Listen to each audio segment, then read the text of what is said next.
Here is his beloved wife, the First Lady, Mother Khadija Farrakhan, and here coming is her husband, the man whom we all love, the man whom we recognize as a divine leader, teacher, and guide, the Honorable Minister Louis Farrakhan.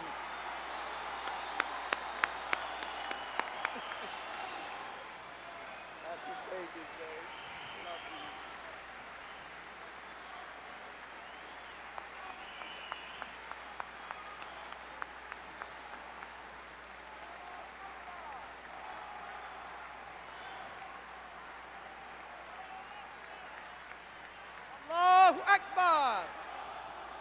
Allahu Akbar!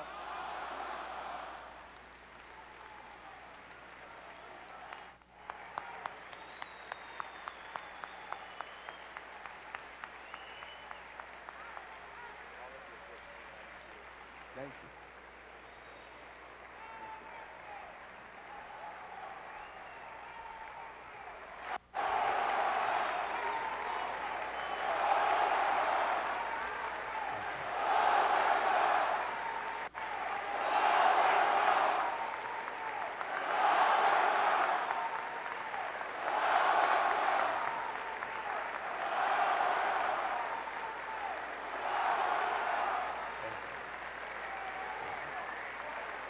Thank you.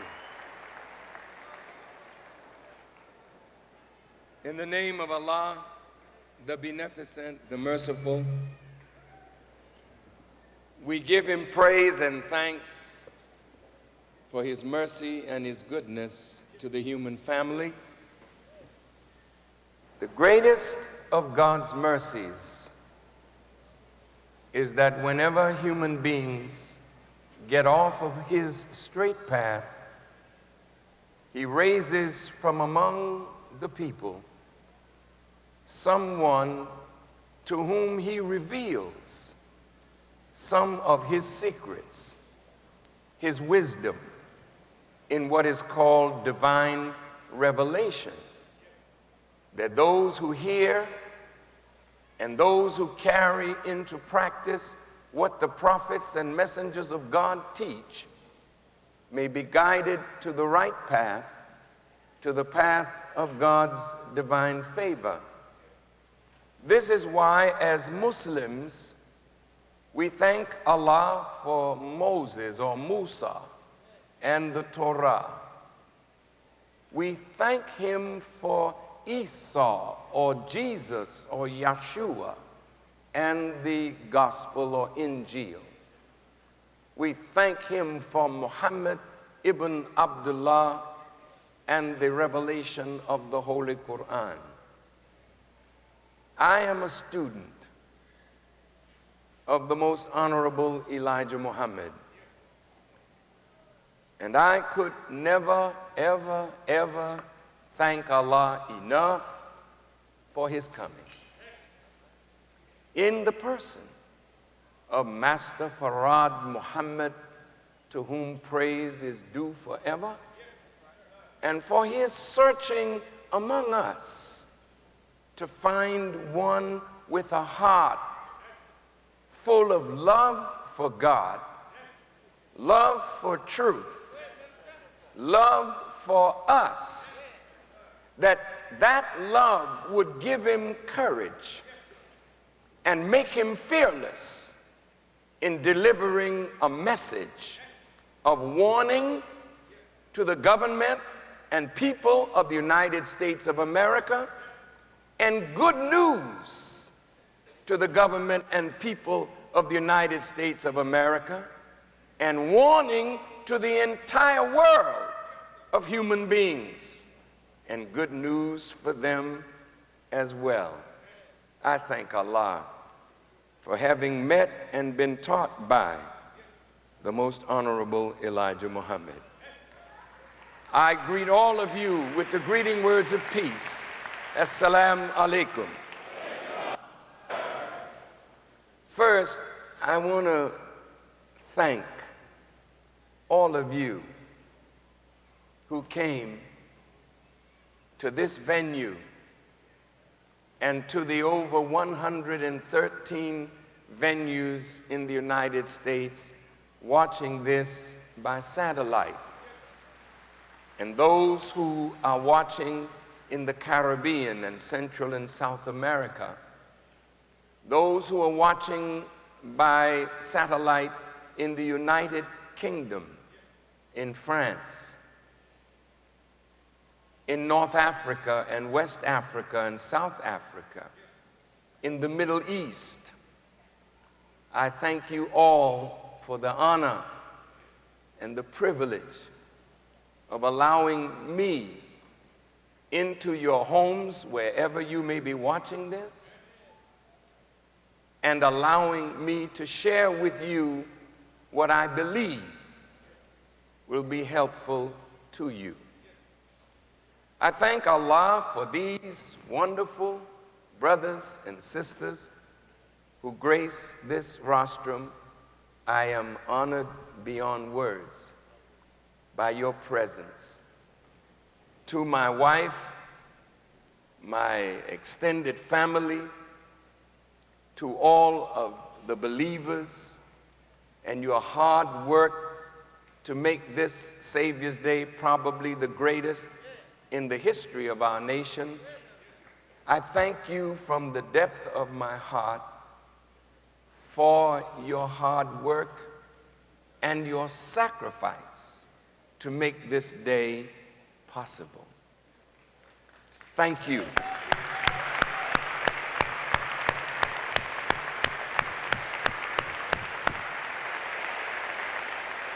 I want to thank all the participants in the workshops who brought the breadth and depth of their knowledge to this subject of reparations. What does Europe and America owe? And what does Allah, God, promise? I want all of you to know that for several months, I have been in study and preparation for this moment. There's something burning within me that I am compelled to say. And I hope and pray that the words of my mouth and the meditation of my heart will be acceptable in the sight of Allah, and that He will open your minds and your hearts to hear what we have to say.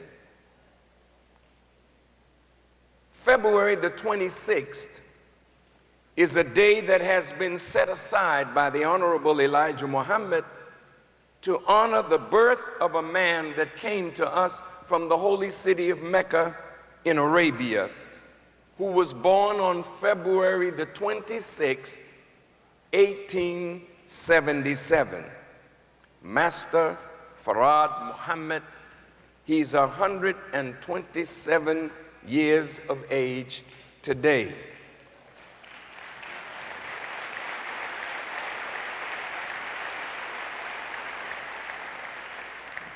The Honorable Elijah Muhammad taught us that he was and is the great Mahdi. Mahdi, or Mahadiya, means one who comes to guide to the path of God, and one who is self-guided. No wonder it is written in the Quran, He it is who sent His messenger with the guidance and the true religion. Prophet Muhammad, peace be upon him, didn't just bring religion, he brought guidance. Because if you have religion and not guidance, you may not carry the religion into practice properly. So without guidance And religion, you can have zeal, but zeal coupled with ignorance makes us religiously dangerous. Fanatics, if you will. We do not wish to be fanatical over our faith in God. We want to practice His religion with guidance so that we become examples of righteousness and moral rectitude in the midst of a world that has gone astray. But this is Black History Month. The last day of the month, a leap year. I want us to leap into the knowledge of our history and how beautiful we are as a people. Have you noticed of all the cultures, the ethnic and racial groups that live in the United States, no one else has a history week or month but us. There's no Irish History Week. There's no Italian History Week. There's no Jewish History Week. There's no Romanian History Week. How come? Because every one of those people know who they are. When Carter G. Woodson recognized that a whole people, were robbed of the knowledge of their rich history, he knew that a people without the knowledge of their history is like a tree without roots. We're dead. So the Honorable Elijah Muhammad taught us that of all our studies, history is the most attractive and is best qualified to reward the researcher, because history develops the springs and the motives of human action. So when one knows what was, that springs him forward to produce what is and makes a future.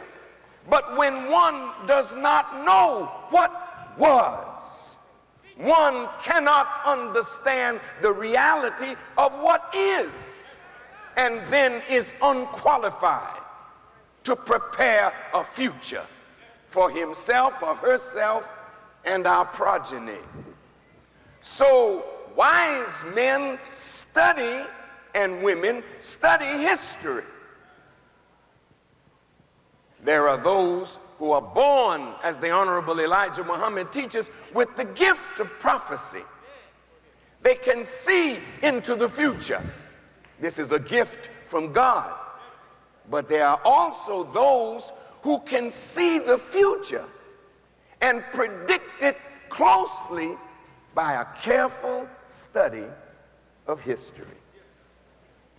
So this is Black History Month, and Master Farad Muhammad brought us a rich knowledge of ourselves and our history that takes us back far beyond the cotton fields and plantations of the South.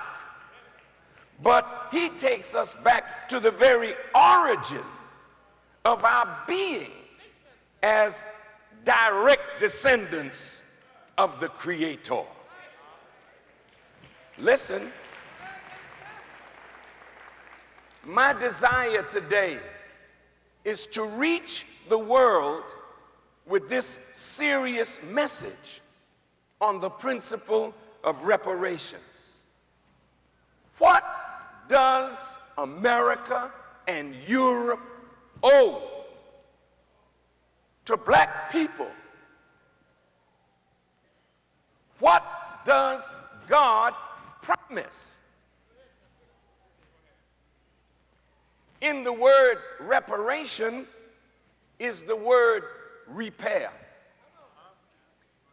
In this sense, repair today will be used not as a noun, but as a verb, which means an action taken that will repair damage done. When something is repaired, you bring it from a broken state back to its original state or condition. Then it can be said it has been repaired. The whole human family is in need of repair, because according to the scriptures, Satan has overcome the teachings of God's prophets and has caused most of the human family to deviate from that which Allah, God, has set down as the way of life that he desires for human beings to live. It is written in the scriptures of the Bible and Quran that this world is not God's world. This world is Satan's world. And we have been under the rule of Satan for 6,000 years, but Satan remains a mystery. And God also remains a mystery, but the knowledge of one and the revelation of one is the revelation of the other. So I wondered to myself, why did Elijah Muhammad one day call me and say, brother, I don't want you to use the term devil anymore. I want you to use the term Satan, the enemy, the slave master's children. Well, being a young man and kind of not smart, you know, I didn't ask him, why? And I didn't know why, and I didn't ask him why. But now I'm beginning to see why. Because the culprits that have to be called out is a satanic group that has dominated the world of politics, the world of religion, the world of education, the world of justice, the world of economics, and the people under Satan's rule may think they belong to God. But if we judge our actions by the standard of behavior laid down by God and his prophets, Satan has been so clever, such an arch deceiver, that he has made evil fair seeming to mankind and man. And therefore we are so confused today, we don't know what is right or what is wrong, what is good or what is evil.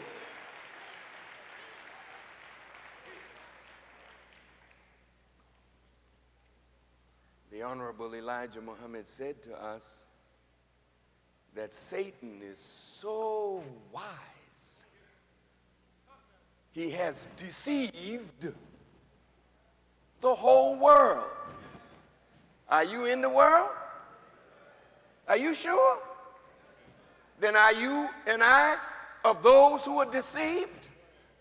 If he deceived the whole world, what would he deceive the world on? Satan has to deceive the world about God. He has to deceive the world about religion. He has to deceive the world about Jesus, the most important figure of your scriptures.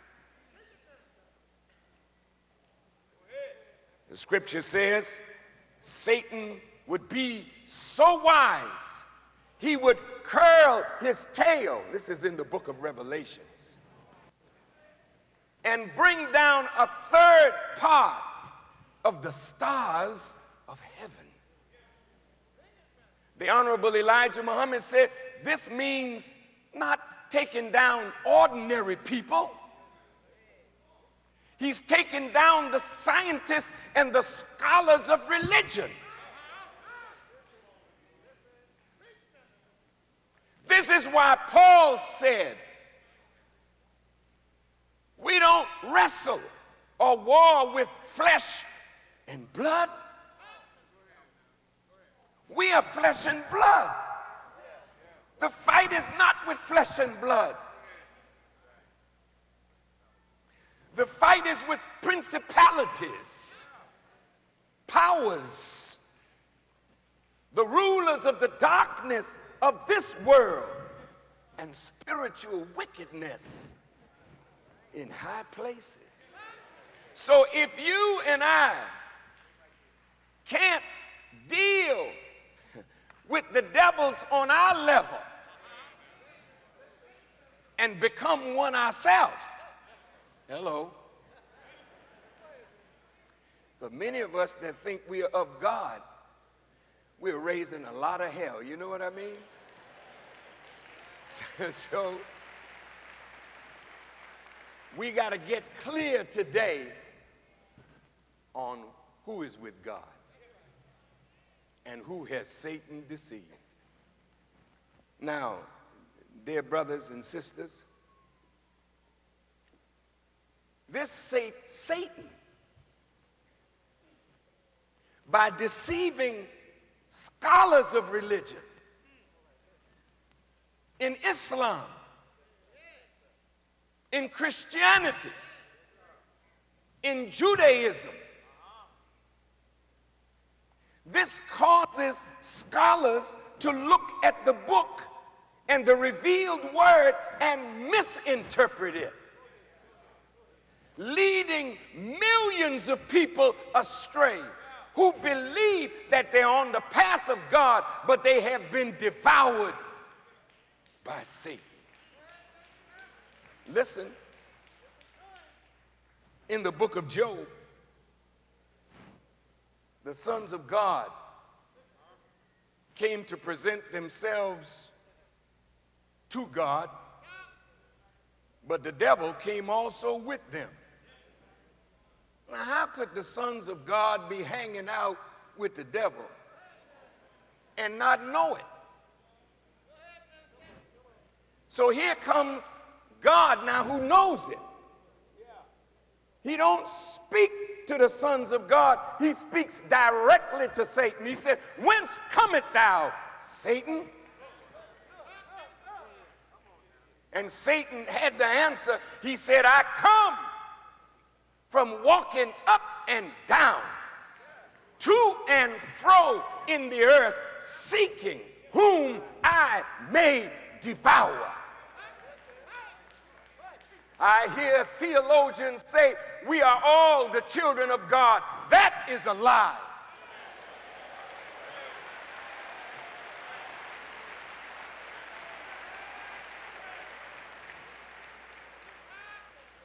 Don't get angry with me.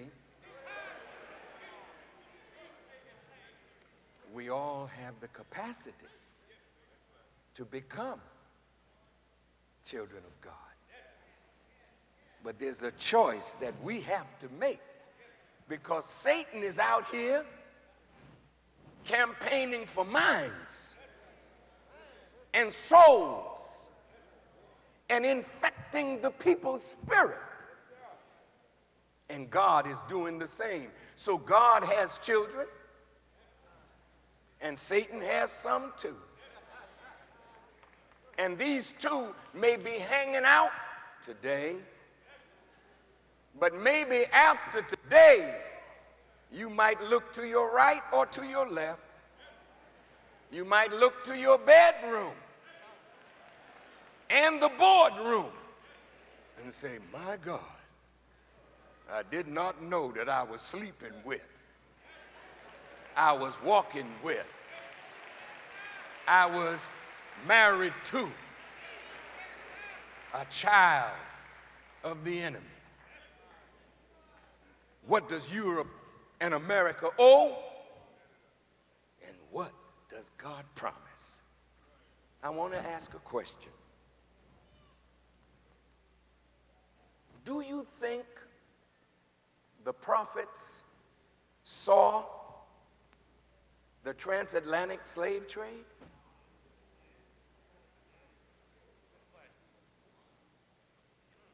Do you think the prophets of God saw the 400 years of slavery that historians say is the worst and most cruel slavery ever put on a human being in the annals of history?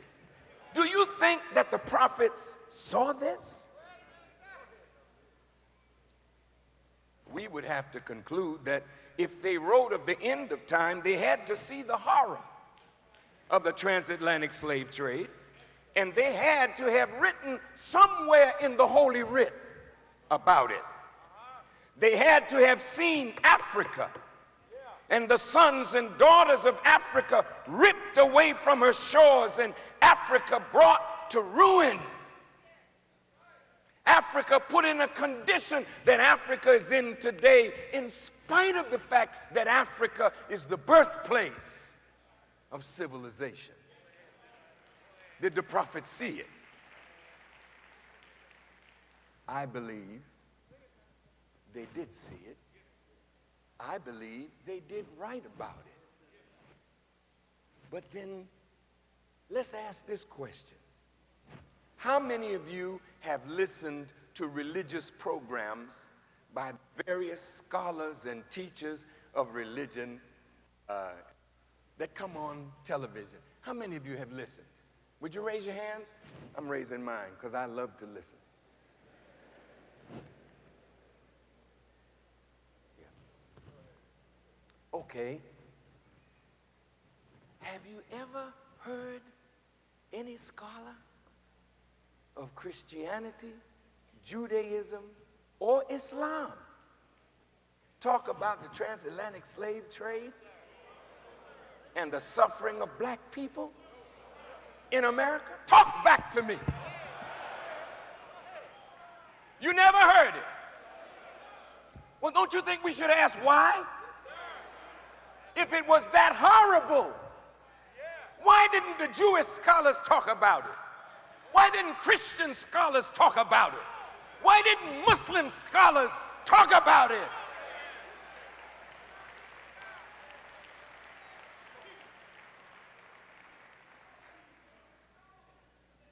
Is it that we don't exist in their hearts and minds? Or do they think that others in the world in less serious condition than ours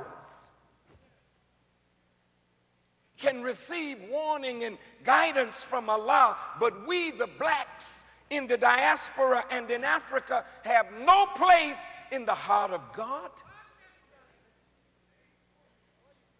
When you look at the condition of black people in America, in the Caribbean, in Brazil, in Central and South America, in Africa, in the Isles of the Pacific, do you ever think, does God grieve for us?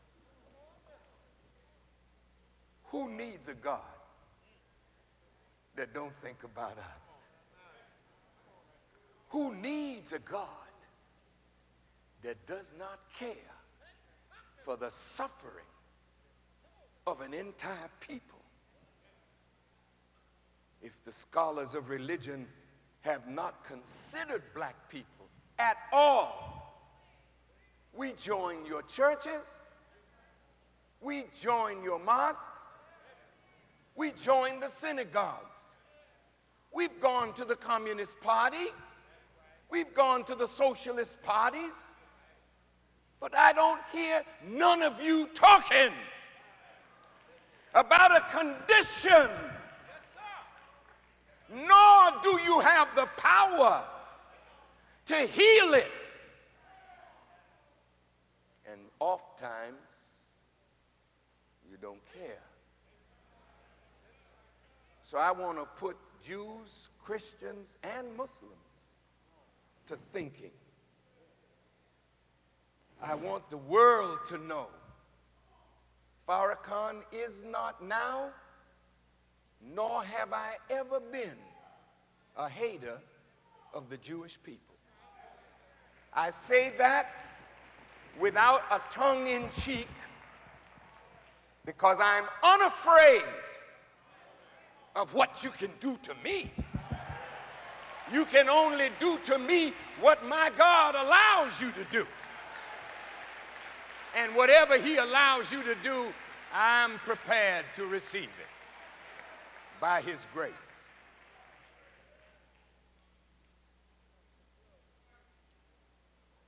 I am a Muslim,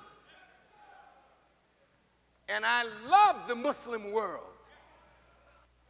but I'm going to raise some hard questions today. I grew up in the church, so don't tell me I don't love Jesus. Not only do I love him, but I believe I'm walking in his footsteps.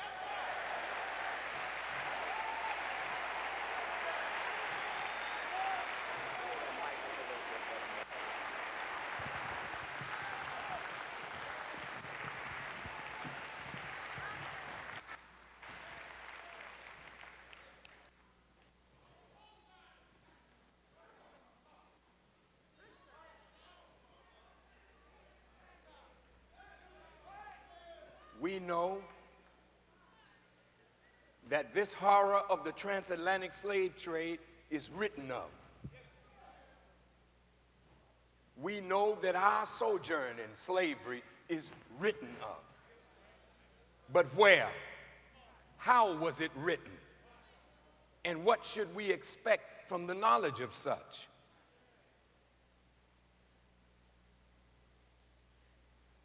I want all who are watching, all who are listening, black or white, rich or poor, wise or foolish, government or non-government, I want to talk to all of us. And I'm not filled with hatred. I'm not filled with bitterness. Because our suffering that is undeserved, as Martin Luther King said, is redemptive. Now we're going to deal with it today, and I want you to walk with me. Because God has given all of us the power to reason. So I don't want to be emotional, I want to be very rational. And I don't want those who have honored me by sitting on the rostrum with me, not knowing what I was going to say. I'm deeply concerned because what's in my heart, I gotta say it today. If I never live another moment, I have to say it today.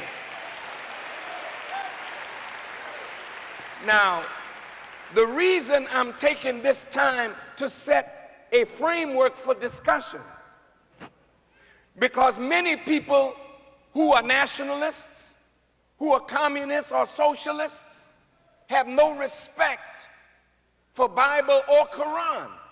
And that's understandable because of the way it's been used. But I wanted to set this lecture on reparations. What does Europe and America owe, and what does God promise in a spiritual context? Because reparation is a political term.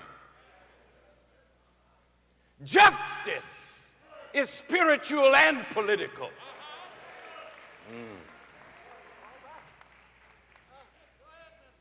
For reparations, you have to appeal to a government. And they may listen or they may not listen.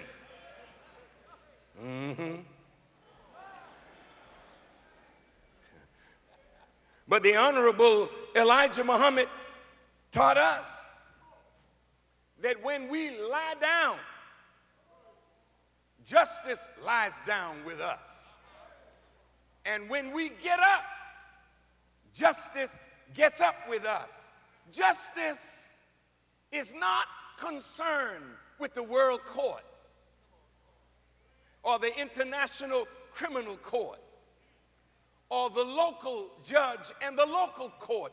Justice, that God has set the balance in the universe that could cause Jesus to say, he who lives by the sword will die by the sword.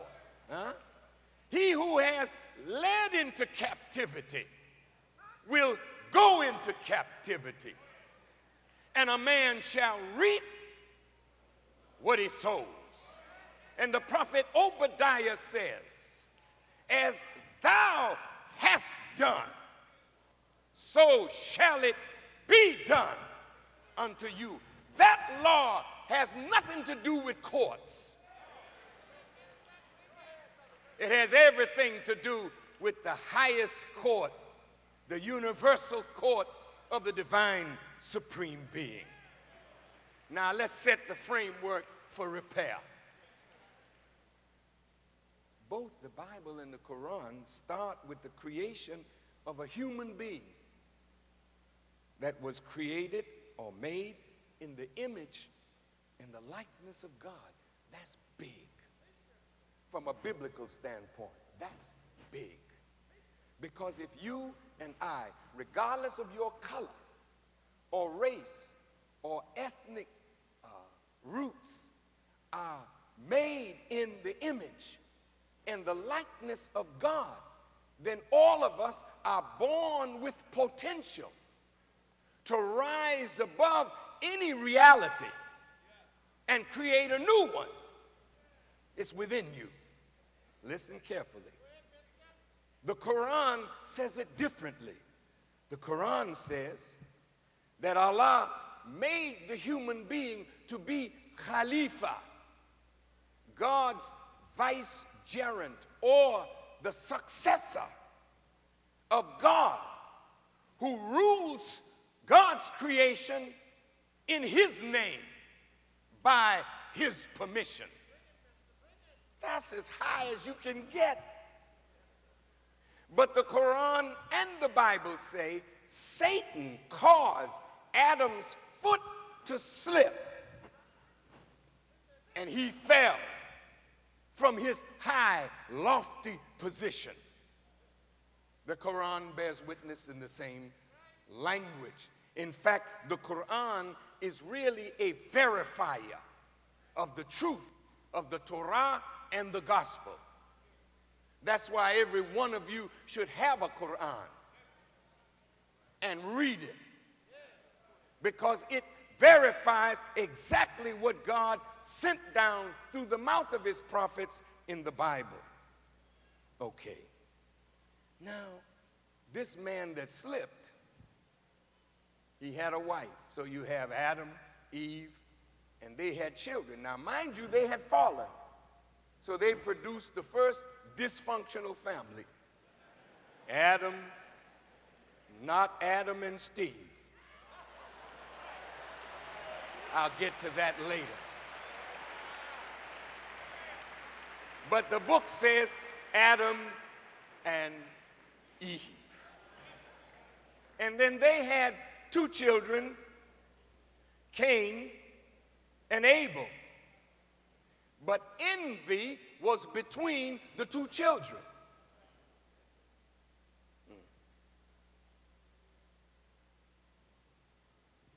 If I'm a creature created in the image of God to be God's Khalifa, my destiny is to rule God's creation in his stead. Man. Then if Satan caused my foot to slip or Adam's foot to slip and he fell from the original position and condition, so you cannot repair the human being that has fallen unless you restore him to his original condition. We've taken our cars to shops. The assessor has come out and said, well, the damage is so and so.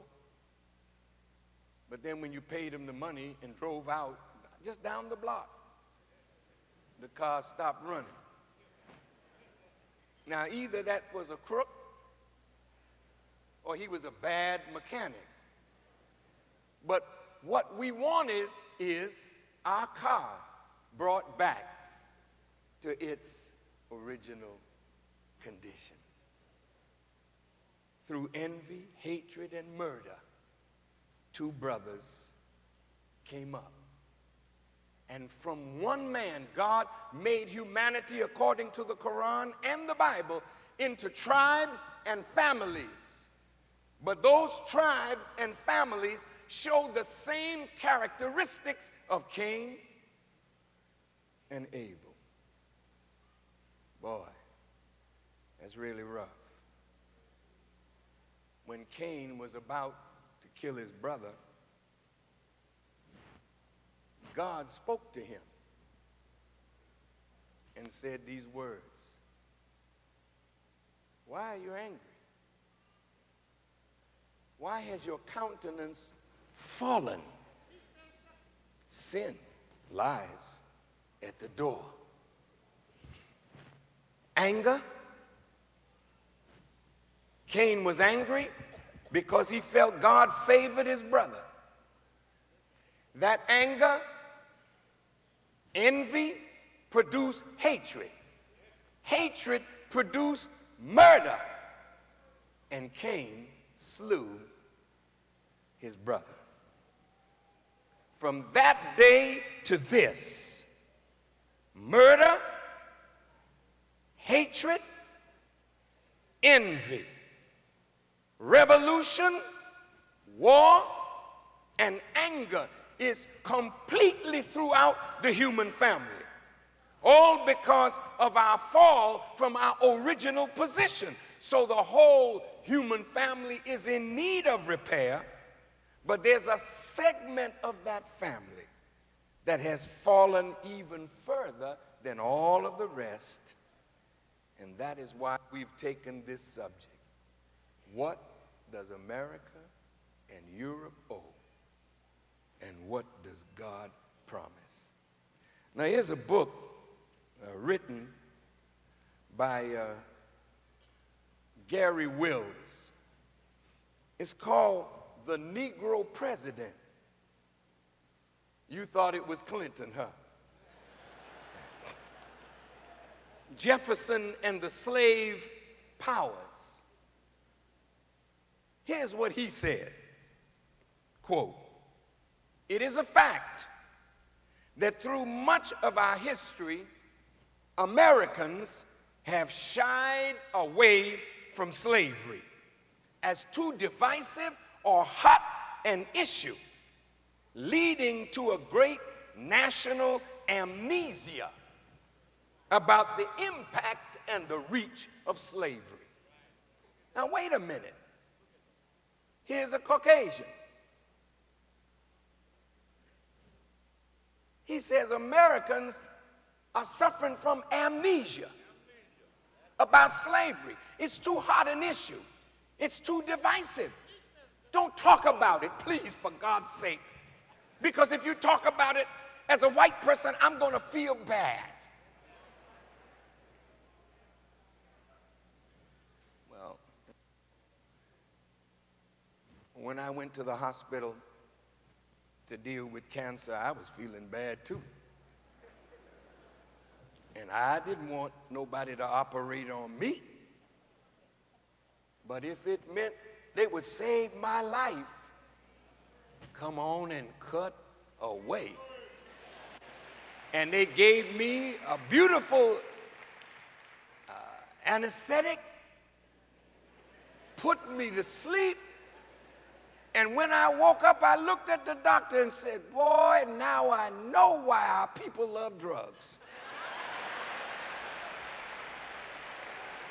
When I woke up, I didn't remember nothing that had happened bad to me.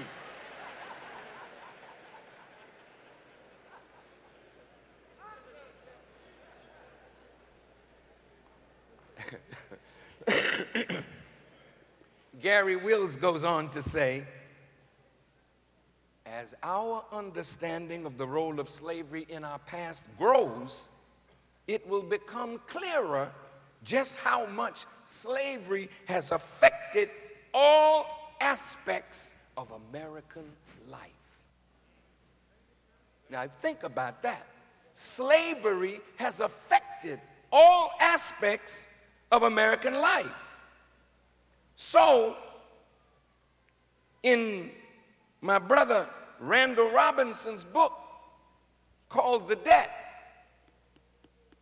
he said that unless white people are willing to look at slavery and the impact that slavery has on black people's present mental, moral, spiritual, social, and economic condition, unless you're willing to look at that, we will never heal the racial divide in this country.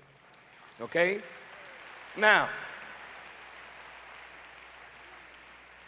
this is why I was begging Allah to please guide my words, because it's not my intention to make you sad over slavery or make white folk mad over slavery, but white folk do not know what happened to us. And they don't know why they're in the privileged position that they are in today based on what happened to us.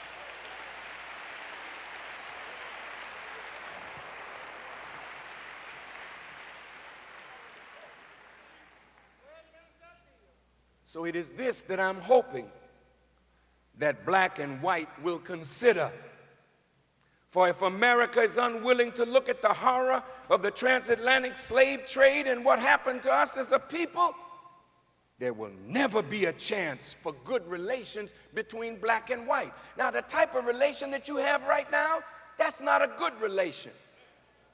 That's go along to get along relationship.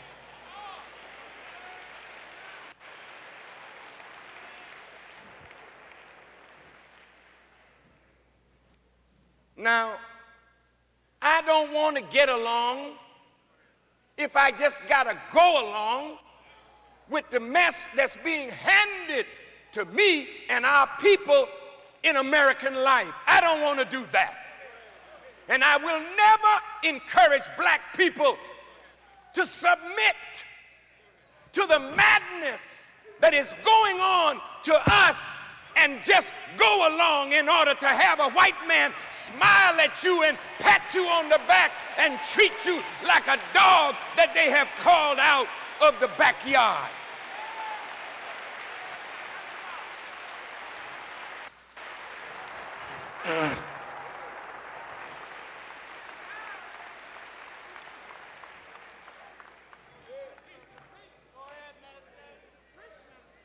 I don't mind a smile. I don't mind a pat on the back. But what I want is for America to consider what was done. I know the present generation of whites had nothing to do with what happened to us. And therefore, their argument is, we didn't do it. We didn't do that. I don't know what y'all crying about. I ain't never lynched no Negro, colored person, African American. I have never lynched none of you people. So why don't y'all stop whining? And if you don't like America, then leave it. Go on back to Africa where you belong. Well, I got news for all of you today.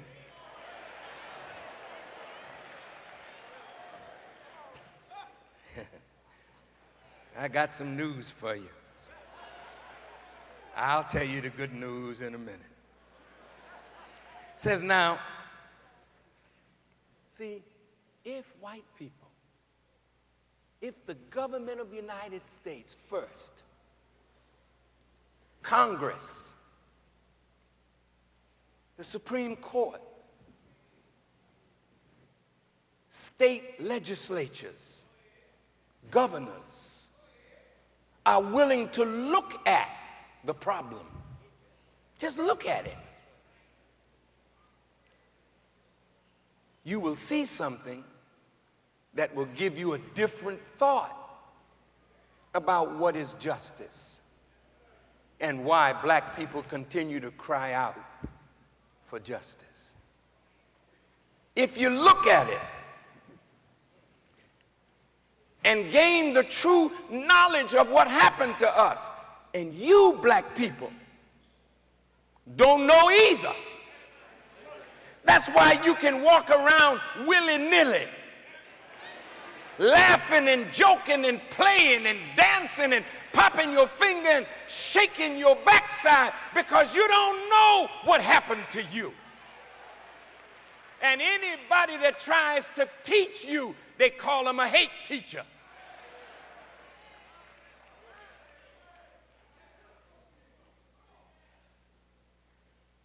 There's not a Jewish person in America who is unaware of the Holocaust. If you can find me one Jewish child that is unaware of what Nazi Germany did to the Jewish people,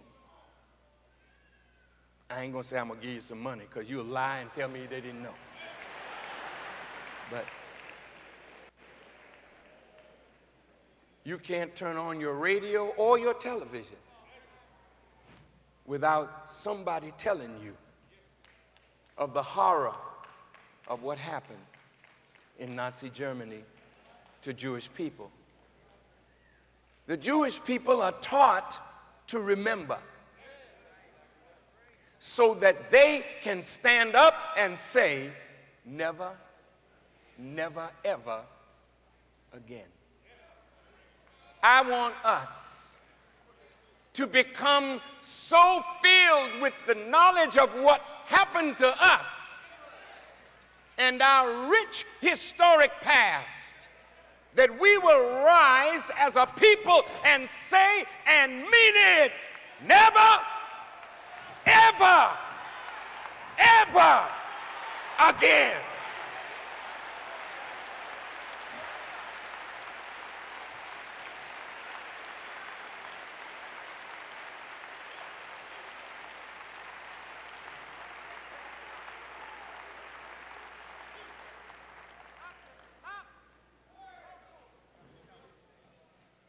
As a student and representative of the Honorable Elijah Muhammad, whom we believe Allah God has raised as a warner and a bearer of good news, not only to us, but to the government and people of the United States and to the people of the world.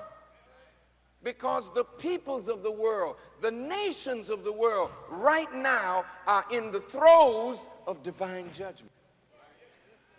And if you don't know what's happening from a scriptural prophetic viewpoint, you may find yourself losing your life today, being in the wrong place with the wrong one at the wrong time.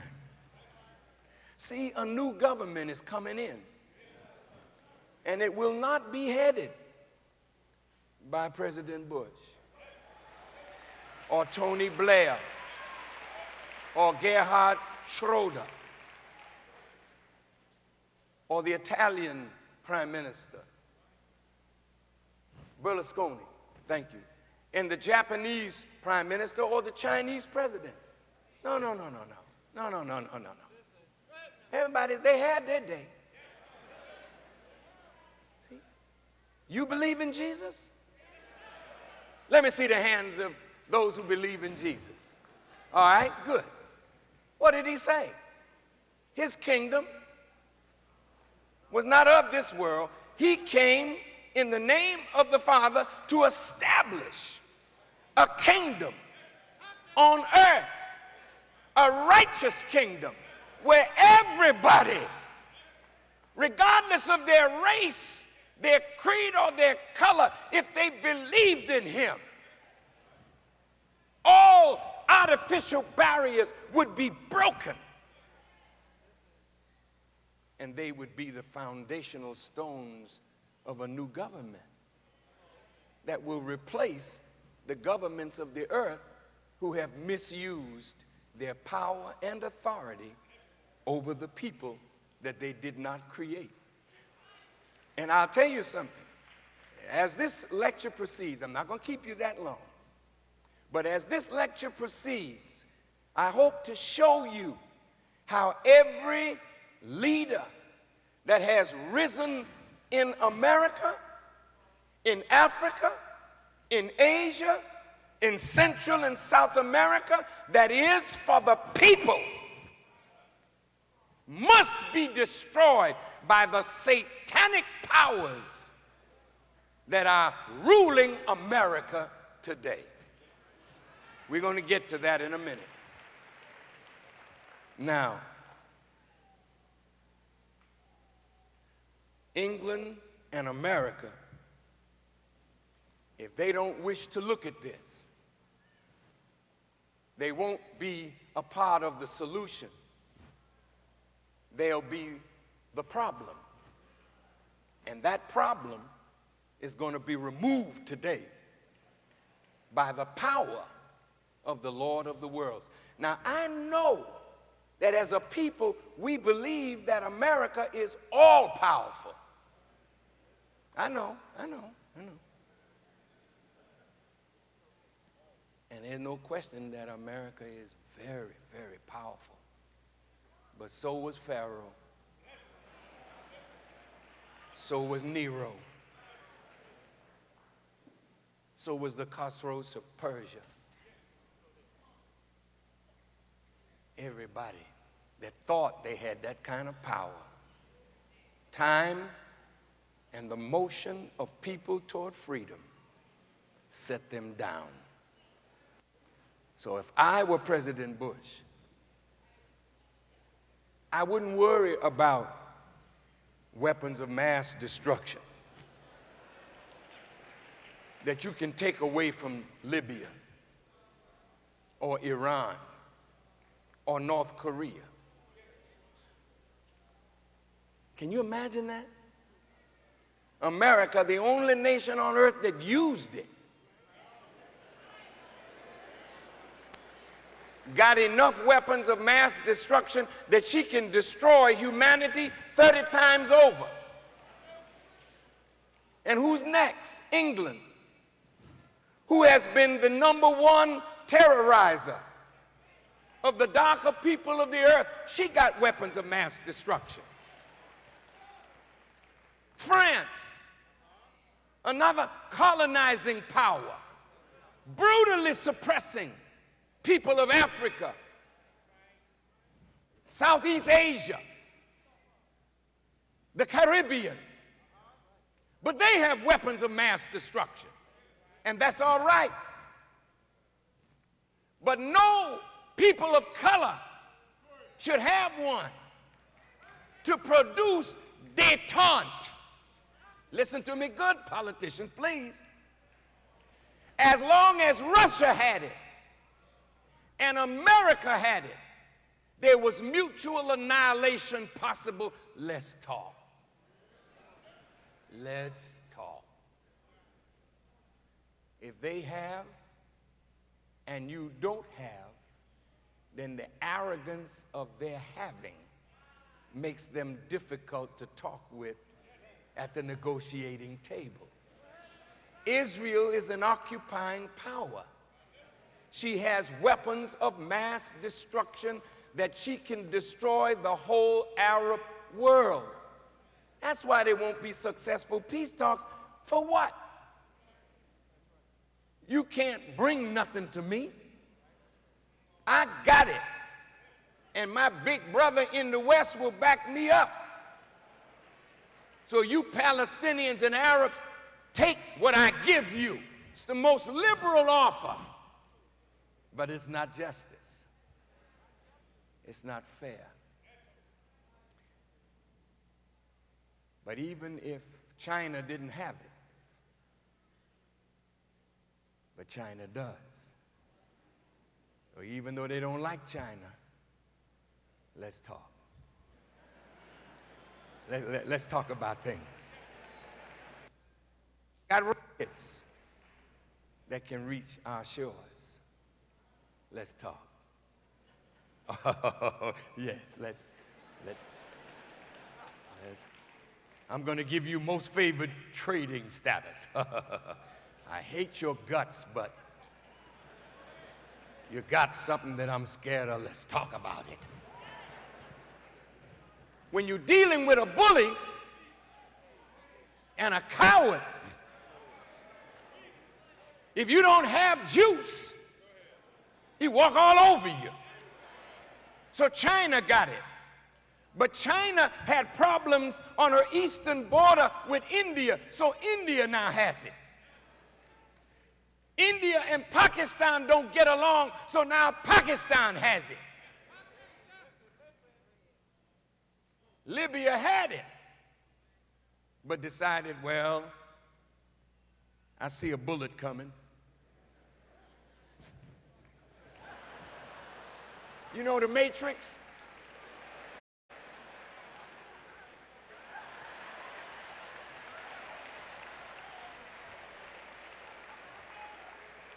He dodged that one.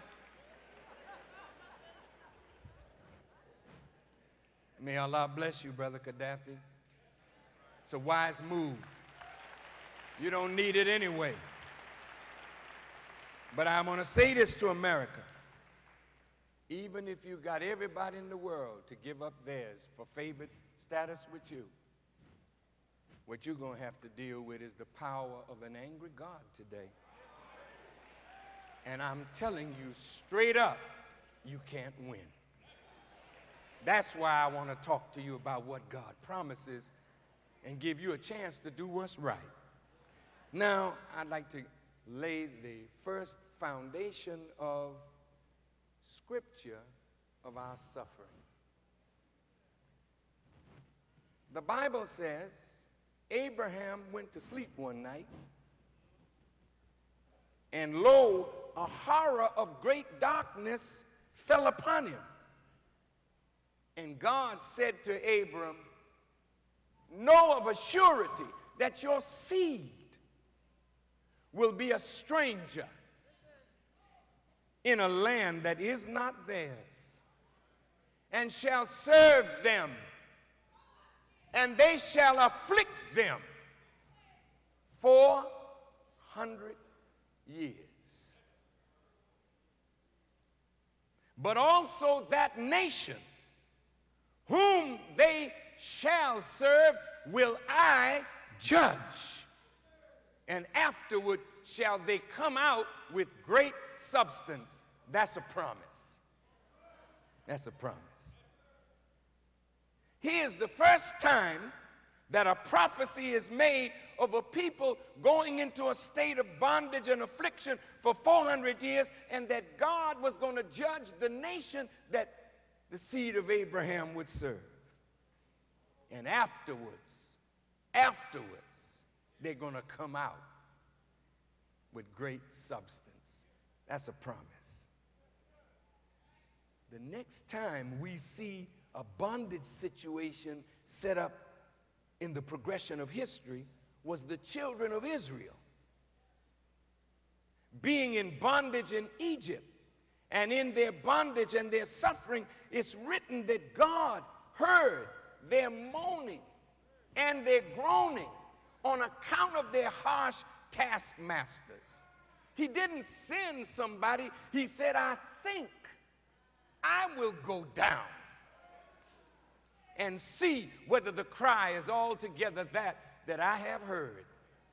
And that's when Moses saw a light and traveled toward that light And the scriptures of the Bible call it a burning bush. And God spoke to Moses and told him, take off your shoes. The ground where you stand is holy. I got a mission for you, Moses. What is the mission, Lord? I want you to go to Pharaoh and tell him that I said, let my people go. Moses was shook. Moses was frightened. Moses knew he had an impediment of speech. He says, send my brother with me. He's eloquent of speech. But God told Moses, who made your mouth? I made it, Moses. Don't worry about your slowness of speech. He said, well, who should I tell him sent me? Who? He said, tell him, I am that I am. I said, well, what you mean by that? I am is the present tense. Mean I'm present. I'm in the world. And I've come to deal justice to Pharaoh. Go tell him what I said and don't be afraid. I'm with you. Well, you know the history. I don't have to go over that. 10 plagues hit him. The last one was the plague of death. Then he said, Lord, get him out of here. Get him out. And then after he said, get him out, he said, hell no. Bring the army. Kill him. Kill him. And that's when God stepped in and slew Pharaoh's army. The Quran says he saved Pharaoh's body, even though he drowned. Because at the last minute, Pharaoh going down in the water, glug, glug, glug, glug, glug, glug, glug.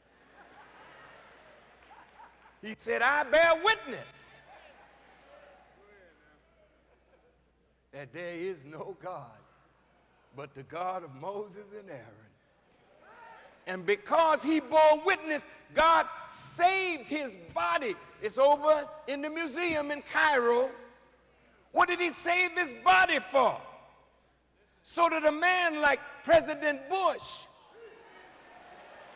can go and look at a Pharaoh that was powerful but is dead and powerless, so that he will know that the same God that dealt with Pharaoh is well able to deal with the power of the government of the United States of America.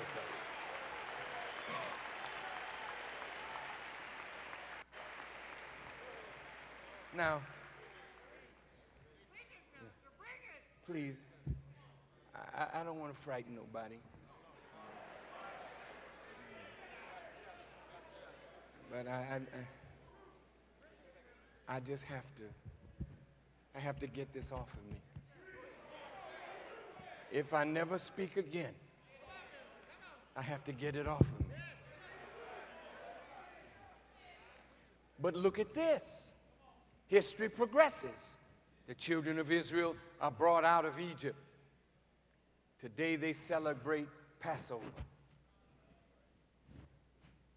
to remember the favor of God to the children of Israel. God favored the children of Israel time and time again.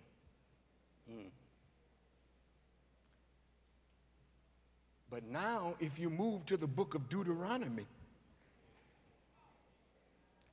God is talking to Moses. Listen to his words. I am going to raise them up a prophet like unto you, Moses. And I'm going to put my words in his mouth, and he shall speak unto them all that I shall command him.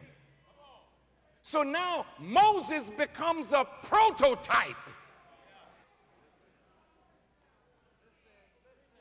of a man that would come that would be like Moses. Well, you can't have a man like Moses unless you have a people like the children of Israel. You can't have a man like Moses unless you have a king like Pharaoh. You can't have a man like Moses unless you have 400 years of brutal treatment.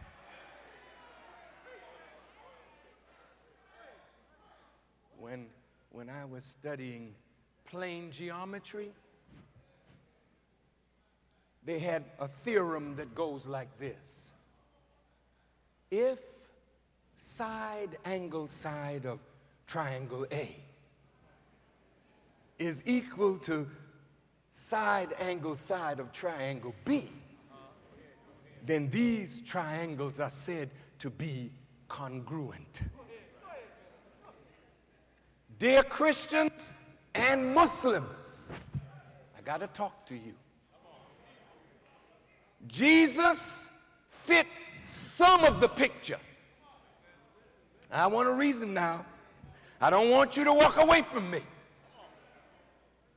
The historical Jesus did not act or be a man like Moses.